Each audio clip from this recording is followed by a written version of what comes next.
नमस्कार, प्रणाम। मैं हूँ अपने कुटुंब के बीच में और मेरे साथ हैं हमारे प्यारे बुढ़जू, बूबू जी और अमा। मैं हूँ काला ढूंगी और मेरे साथ हैं उर्वा दत्त जी और उनकी सपत्नी, जिनको हम बुढ़िया कहते हैं और उनको बुढ़जू कहते हैं। प्यार से मैं कहता हूँ, बाकी तो हिम्मत नहीं पड़ती किसी को कहने की, मेरी पड़ जाती है। क्यों बुढ़जू? आज बुढ़जू ने दाढ़ी नहीं बनाई है, नहीं तो बहुत स्मार्ट लगते हैं, इतने अच्छे स्मार्ट लगते हैं कि क्या बताऊं। मैं इनको हमेशा कि जब भी आज ये घर से बाहर नहीं निकले हैं, घर से बाहर जब ये निकलते हैं तो इनकी स्मार्टनेस देखने वाली होती है। बुबू वहां देखना जहां लाइट जल रही है, ठीक है? उसके अलावा आपने कहीं नहीं देखना है।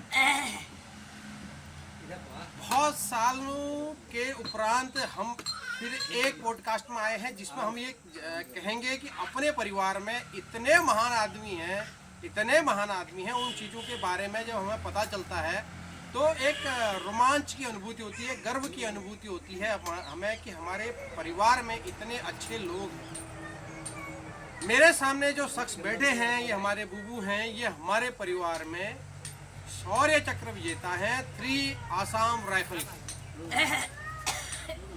1968 फर्स्ट आसाम राइफल, माफी चाहता हूँ, फर्स्ट आसाम राइफल 1968-69 के आसपास इन्होंने मिजोरम में जो हुआ था उस टाइम पे आतंकवादियों की जो LMG थी, जो इनके ऊपर गोलियां बरसा रही थी, उसको अकेले डिसबैलेंस किया, उनको छीना और एक ब्रिगेड कमांडर के साथ साथ पूरे ब्रिगेड में जो जवान थे, जो उनके साथ जवान थे, उनकी जान बचाई। और सबसे मज़ेदार बात ये थी कि ये अपनी पोस्ट से छुट्टी आ रहे थे अपने गांव जिनगाल पिथौरागढ़ के लिए। उत्तराखंड का एक छोटा सा सुदूरवर्ती गांव है जहां आज अब कोई नहीं रहता। और उस टाइम पे मैन पावर की शॉर्टेज की वजह से इनको ड्यूटी पे लगाया गया। ड्यूटी के दौरान इन्होंने अदम्य साहस का परिचय दिया। और ये उस समय की पैदाइश है जब भारत ब्रिटिश काल के अंदर गुलाम था। 1936 जो इनके सर्टिफिकेट में है, आधार कार्ड में है। और 1936 के बाद जिनगाल जो हमारा कापड़ी गांव करके गांव है, वहाँ पे एक स्कूल हुआ था, प्राइमरी स्कूल 5वीं तक का। यही था ना वो कापड़ी गांव के स्कूल में प्राइमरी शिक्षा प्राप्त की।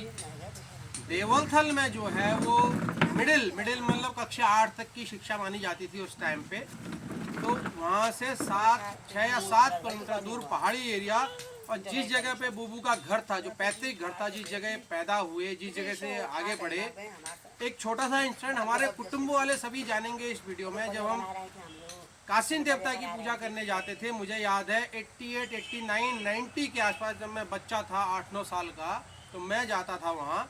तो उस समय हम पैर में करके एक जगह थी, पैर में, वो यही था ना नाम आपके मोहल्ले का, वहाँ पे पहाड़ी के तलट में एक धारा हुआ करता था। उस धारे का पानी पीते थे और पैर में आके हम लोग चाय पीते थे। लेका जतुले भाड़पुण ब्याह, यानी बर्तन जितने होते थे वो पैर में रहते थे। वहीं से लोग लेके आते थे जब नौनाकी होती थी, भगवान की पूजा होती थी।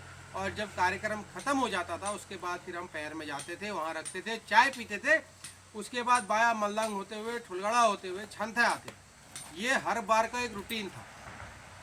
उस दूरस्थ क्षेत्र में जहाँ आज भी सड़क नहीं है, अब तो वहाँ आबादी नहीं है, उस समय पूरा पैदल था। वहाँ से निकलकर आज काला ढूंगी में ये अपने जमीन लेकर बैठे हैं और अपने परिवार के साथ, चाचा चाची, बच्चा, सबके साथ हंसी खुशी जीवन गुजार रहे हैं। बहुत ही संघर्षपूर्ण जीवन रहा है।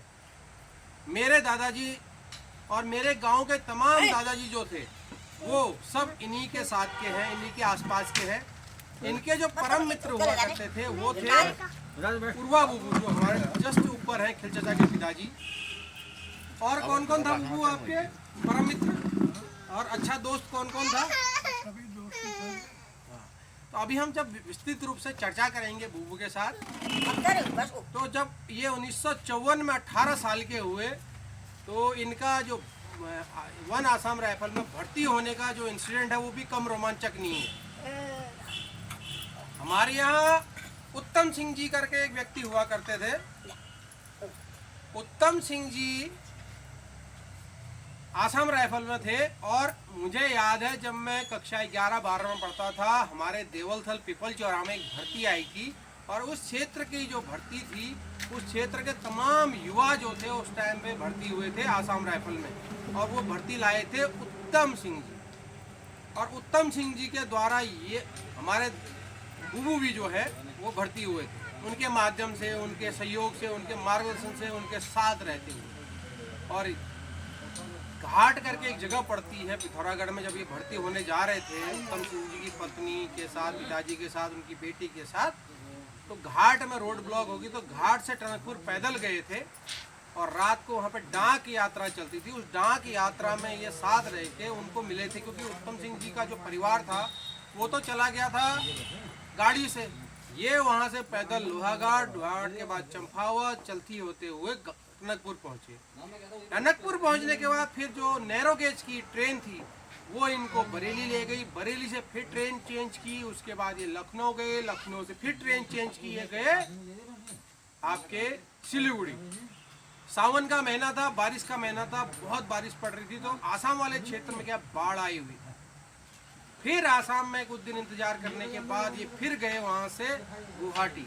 गुवाहाटी के बाद जब ये आसाम की तरफ जहाँ इन्होंने अपना पूरा जीवन गुजारा, जहाँ इन्होंने 35 साल अपने जीवन के लगाए, और उसी दौरान इनको शौर्य चक्र, इनके अदम्य साहस के लिए, क्योंकि एक लाइट मशीन गन जो होती है वो बहुत खतरनाक होती है और उसकी पहुंच बहुत खतरनाक होती है। आतंकवादियों से छीन कर उसमें रोक लाकर और उसको लाकर एक ब्रिगेड कमांडर और उसके जवानों की जो इन्होंने रक्षा की थी, वो अपने आप में बहुत बड़ा अदम्य साहस था। और इसी वजह से डॉक्टर जाकिर हुसैन जी जो हमारे उस समय राष्ट्रपति हुआ करते थे, उनके द्वारा ये सम्मानित हुए शौर्य चक्र से 26 जनवरी 1969 को। आज भी अगर इंडियन मिलिट्री एकेडमी देहरादून में आप जाओगे तो इनका नाम वहाँ पर स्वर्ण अक्षरों में लिखा हुआ है। हमारे ताऊ जी का लड़का वहाँ कार्य करता है, उसने भी उस चीज़ को बिल्कुल व्याख्या किया है कि वहाँ पे बुबू का नाम शौर्य चक्र के साथ लिखा हुआ है। यहाँ के सोल्जर बोर्ड में लिखा हुआ है, पिथौरागढ़ के सोल्जर बोर्ड में लिखा हुआ है। एक बहुत अच्छी अनुभूति होती है हम लोगों को, और इनको देख के हमारे कई चाचा, ताऊ, भाई लोग इंस्पायर हुए और आसाम राइफल में भर्ती हुए और अपनी सेवाएं दी, सेवा होकर रिटायर होकर आज वो अपना अच्छा जीवन गुजर बसर करते। कुछ बातें आज हम बुबू से करेंगे। एक था संक्षिप्त परिचय। अभी हमें काला डूंगी क्षेत्र जो हल्द्वानी का नियरेस्ट एक छोटा सा कस्बा है और जिला नैनीताल में पड़ता है। 1991 में जब बुबू रिटायर हुए थे तो रिटायरमेंट होने के बाद यहाँ पर उन्होंने ज़मीन खरीदी रूपपुर और काला डूंगी बाजार में। आपको जो बैकग्राउंड का शोर नज़र आ रहा होगा गाड़ियों का, वो यहाँ पर जो हाईवे गुजर रहा है काला डूंगी रामनगर बाजपुर हाईवे, यहाँ से मात्र 50 या 60 मीटर की दूरी पे, इसलिए बहुत ज़्यादा साउंड आपको आ रही है। तो कुछ बातें बुबू से पूछेंगे, कुछ अनकहे पल उनके याद करेंगे, उनसे बातचीत करेंगे, तो ये सब चीज़ें हम डिस्कस करेंगे। बुबू, 1936 और आज में कितना अंतर है? सबसे 1936 कहाँ रह गया और आज हम 2024 में हैं, कितना अंतर आ गया है? मैं एक छोटा सा उदाहरण आपसे पूछूंगा। उस समय संदेश किसी को देना होता था तो कितने दिन में पहुंचता था, और अभी अगर हम संदेश देते हैं तो कितने जल्दी पहुंच जाता है? अभी भेजने से अभी मिलता था, उसमें तो महीने भर, 2 महीना, कभी 3 महीना भी लगता था एक थिएटर घर पहुंचने के लिए। आज यहाँ है, कहे कि वो बात कर सकते हैं, बात हुआ उसमें और उसमें बहुत आसान का फर्क है। अच्छा, आपकी प्रारंभिक शिक्षा के बारे में कुछ बताइए। जब आपने प्राइमरी स्कूल कापड़ी गांव में पढ़ा था? हाँ, मैंने कापड़ी गांव में तब स्कूल पढ़ता था, करीबन 4 किलोमीटर 4 मैल बोलते थे, 10 किलोमीटर पीछे हुआ तो 3-4 मैल आके अपर स्कूल लगी, 4 पास किया। उसके बाद मुझे स्कूल के लिए 5-6 किलोमीटर होता था, वहाँ किया। उसके बाद भर्ती हो गया। 18 साल की उम्र में जब आप भर्ती हुए तो भर्ती होना भी आपके लिए अपने आप में एक बहुत बड़ा एक इंस्पिरेशन है कि कैसे आप घाट से पैदल गए, लोहा घाट में रात गुजारी, या फिर रात को डाक के साथ आप ट्रकपुर आए, फिर आपको सिलीगुड़ी में रुकना पड़ा, सिलीगुड़ी में बाढ़ आई, फिर वहाँ से जहाँ से आप गुवाहाटी गए। तो उस दौर को कितना मतलब हार्ड मानते हैं, और आज तो बहुत आसान है ट्रैवल करना, आदमी 4 घंटे में पहुँच जाता है।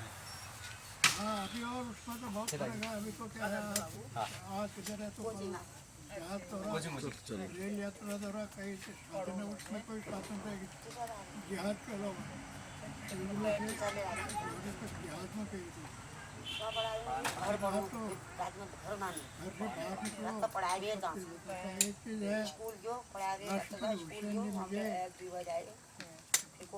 ज़मीन अलॉट किया था, प्लॉट याद किया था। मैं भर्ती था, बच्चों को यहाँ भाबर में लेकर रखा।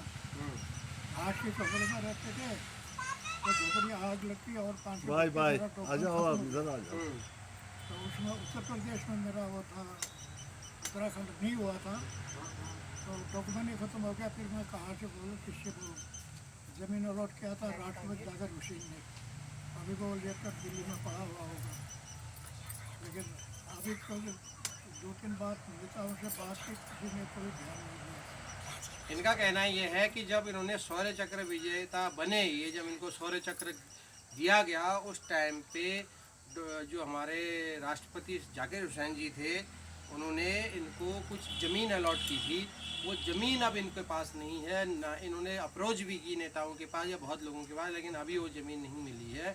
कुछ कारण क्या हैं उसके बारे में विभागीय बातचीत करके तभी क्लियर हो सकता है। अच्छा बुबू, ये बताइए कि 1954 में आप भर्ती हो गए, फिर छुट्टी आप कितने दिन में आते थे? छुट्टी आते थे वहाँ 3 साल, 4 साल, 2 साल जल्दी जाने, 2 साल नहीं तो 3-4 साल लगते थे। मैं रहा हूँ आसाम में, मणिपुर, मिजोरम, अरुणाचल, नागालैंड, मणिपुर, सिक्किम, इन पूरे क्षेत्रों में मैं रहा हूँ सन 2004 से लेकर 2006 में। और उस टाइम पे ही इतनी विषम परिस्थितियाँ थी वहाँ पे, तो जब उससे 50 साल हम पीछे जाएंगे तो कितनी विषम परिस्थितियाँ रही होंगी उस टाइम पे। तो कितना मुश्किल था वहाँ पे जीवन यापन 1 AR के साथ काम करते हुए। कितना मुश्किल होता था वहाँ नौकरी करना। तो बहुत मुश्किल होता था, पहाड़ी इलाका था, पूरा अभी जैसे मणिपुर में हो रहा है, इससे भी बुरी हालत मिजोरम में हुई थी। उसी समय मुझे शौर्य चक्र मिला था, लेकिन अभी तो बहुत देते थे पका हुआ प्लेन से, तो हॉस्टल खा लेते थे, भूखे पर रहते थे पेट्रोल। अभी तो काफ़ी सुविधा है। अच्छा, मैं आपसे ये जानना चाहूँगा कि शौर्य चक्र का जो आपको अवार्ड मिला, उसका जो घटनाक्रम हुआ वो जरा संक्षिप्त में बताइए कि कैसे आपने आतंकवादियों की मशीन गन छीनी, कैसे उसमें रोक लाई, और कैसे आपको वो चक्र मिला। जब मैं अशोक चक्र मिला था, पेट्रोलिंग का समय था ना, दूसरे दिन छुट्टी जाने के लिए तैयार हो जाता बारिश में। तो हमारे हवलदार मेजर बोलते हैं, तो उन्होंने बोला स्ट्रेंथ कम हो गया, ब्रिगेड कमांडर ऑपरेशन कमांडर है, तो आप स्ट्रेंथ को पूरा करने के लिए आप चलो, आपको फिर मैं कल या परसों को जल्दी से जल्दी कन्वाय द्वारा घर भेज दूँगा। तो उसके बाद गया तो मुझे एक शिक्षण मिला था नया सिपाहियों का। तो बरसात का समय था, अगस्त में ना, बारिश हो रही थी, तो महात्मा रहते थे हॉस्टल, तो खेती करते थे जंगल फाड़ के। तो वहाँ पर मैंने दूर से देखा तो धुआं आ रहा था उस कैंप में, वो झोपड़ी में। तो इसका मतलब था कि हॉस्टल यहाँ पर है, यानी खाना बना रहे हैं, कुछ कर रहे हैं। अच्छा, जो आतंकवादी जहाँ रहते थे उस क्षेत्र को हॉस्टल कहते थे। ठीक ठीक। उसके बाद मैं जब पढ़ा तो नया सिपाही थे, वो बरसात का समय था, जिसके हैंडी शूट पहना हुआ था, पर चढ़ाई में थे, हम टाउन में थे, तो वो नहीं चलते थे, कोई भी जवान मेरे साथ नहीं चलते था, तो आगे न चलते चलते उसके 2-3 टाउन के कार्बन से फेंक दिया, और मिस हो गई, मेरे को नहीं लगा। LNG से फेंक कर रहा था, तो LNG में वोट हो गया, तो पता नहीं था अंतरे आदमी थे, तो पकड़ के मैंने उसी LNG से 2-3 होटल वो खत्म हो गया, अच्छा, आपने 2-3 आतंकवादियों को वहीं पे ढेर कर दिया। वहीं पर ढेर करते और होटल जो है भटके चले गए।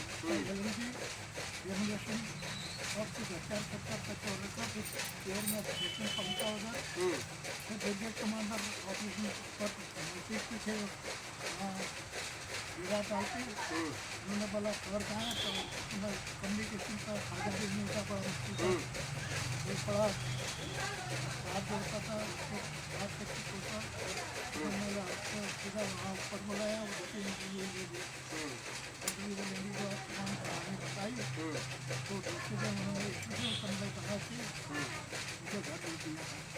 मतलब ब्रिगेड कमांडर इतना आपसे इंस्पायर हुआ और वो पूरी कहानी सुनने के बाद कि भाई एक अकेले व्यक्ति ने LMG छीन के 3 आतंकवादियों को ढेर कर दिया है और अपने जवानों की रक्षा की है, जबकि आप उस समय नायक थे। ठीक, तो फिर आपको अवार्ड दिया गया 26 जनवरी नई दिल्ली में।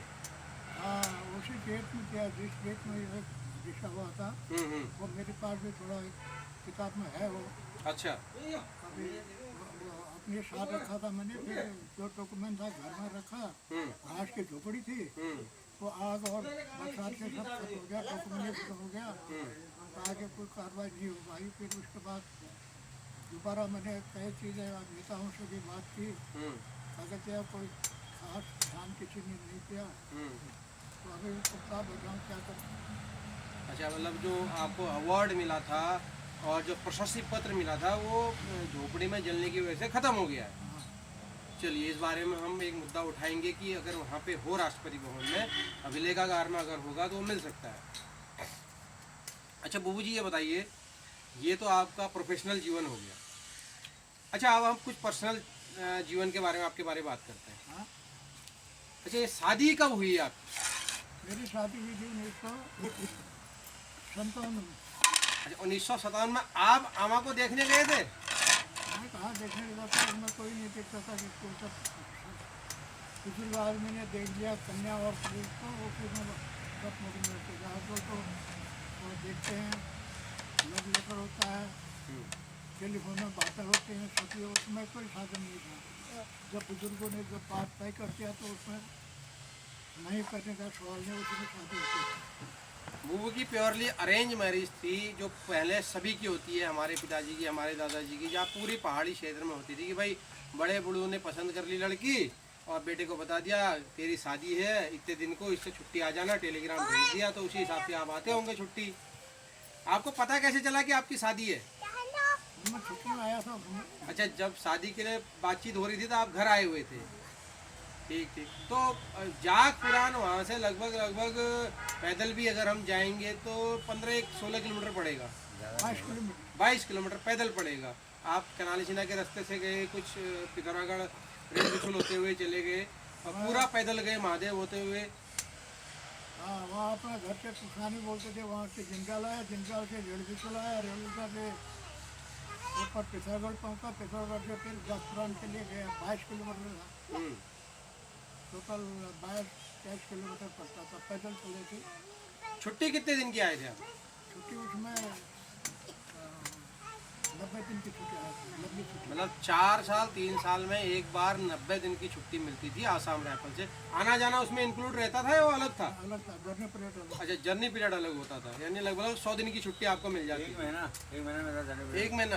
अच्छा, पहाड़ी क्षेत्र वालों को 1 महीना मिलता था। हाँ, एक महीना था। अच्छा, और फिर आमा को आपने अपने साथ आसाम भी रखा? हाँ, एक बार आज उसमें रहता इंस्पेक्टर साहब में, तो अब इंस्पेक्टर में जब बना तो उसमें भी जंगल के लिए गया और मेरा नातिन को भी लेके गया, साथ में रहता था। उसके बाद रिटायरमेंट हो गया।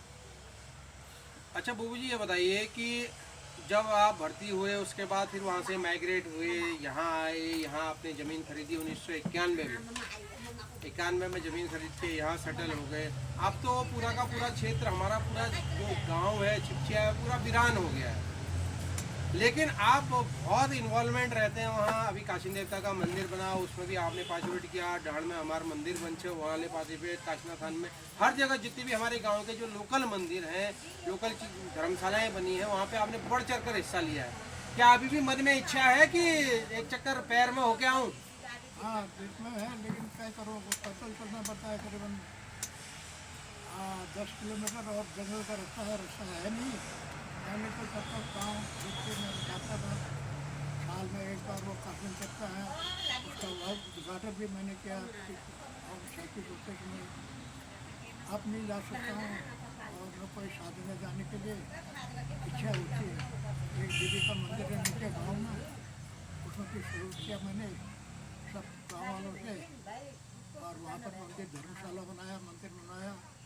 ऊपर काशन पे था जो पुरानी में था, वहाँ भी बनाया, और उसका दोबारा रिपेयरिंग भी किया, सब कुछ किया। और जाने का रास्ता नहीं है, नहीं जा सकता, तो वहाँ लड़के जाते हैं, औरतें जाते हैं, बच्चे जाते हैं, दर्शन करते हैं। हम जब इस चीज़ को डिस्कस करते हैं, ये बहुत कहना आसान होता है, लेकिन उस समय की परिस्थितियाँ कितनी कठिनापूर्ण रही होंगी, क्योंकि कंधे पे सामान लेके जाना था, कनाली शिना से राशन लेना पड़ता था। 5-6 किलोमीटर का वो जो सिंगल रास्ता था, वो ऐसे ऊपर नीचे ऐसे नीचे था। हमारे परिवार हो या इनका परिवार हो, हमारे पिताजी लोग बताते हैं कि रुपये लगा के भी जाते थे।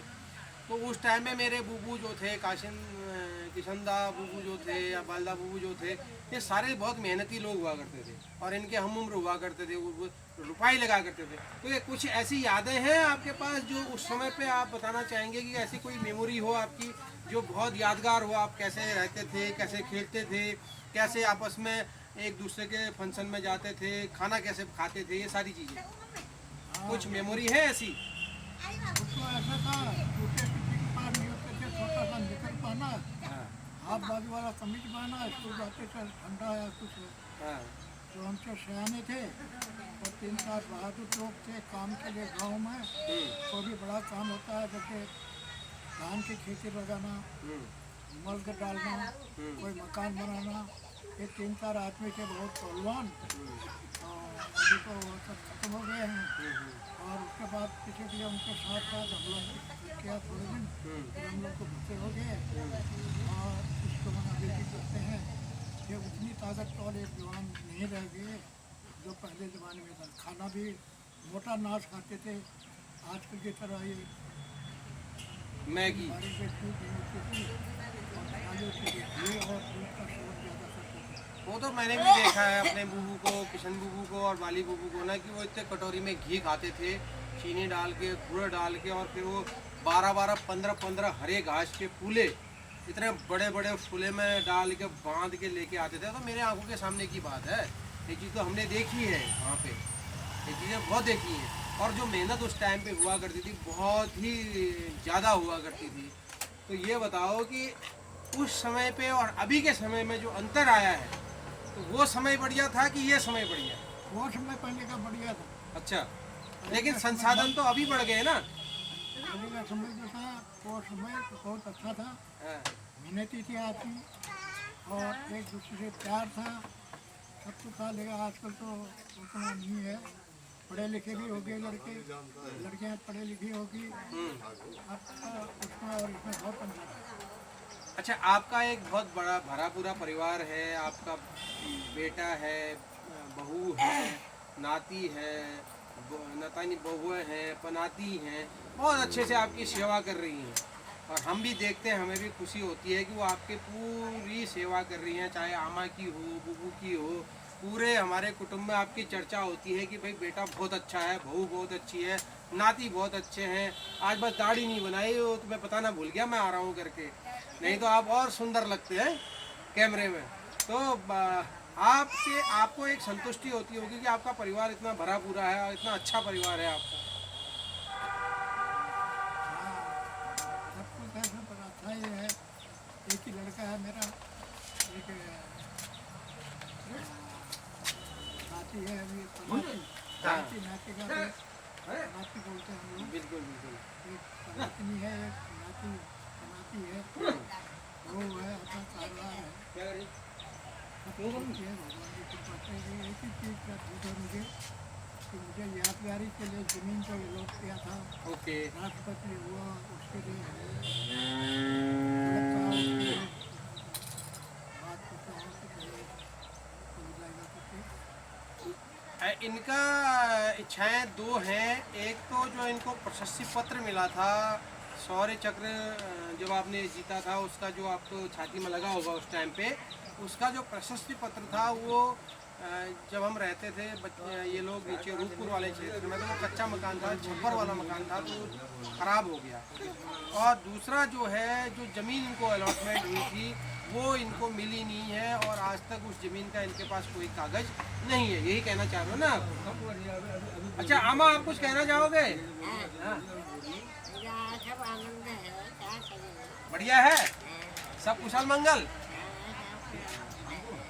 अरे बुबू ने तो बहुत मेहनत की, तो आपने भी तो बुबू के साथ मेहनत की। इनका कंधे से कंधा मिलाया, हाथ में हाथ दिया। अच्छा कब घास काटना याद उठी? अरे अल्लाह ये याद में यूं अच्छा। बिल्कुल मेरे घर में कहाँ जन्म है घास काटने? वहीं जंगल में हमारा आमा याद छी। है खास में हमें याद और सब बढ़िया? और क्या कौन सा है? ये थे हमारे साथ हमारे बुबू जी और अम्मा।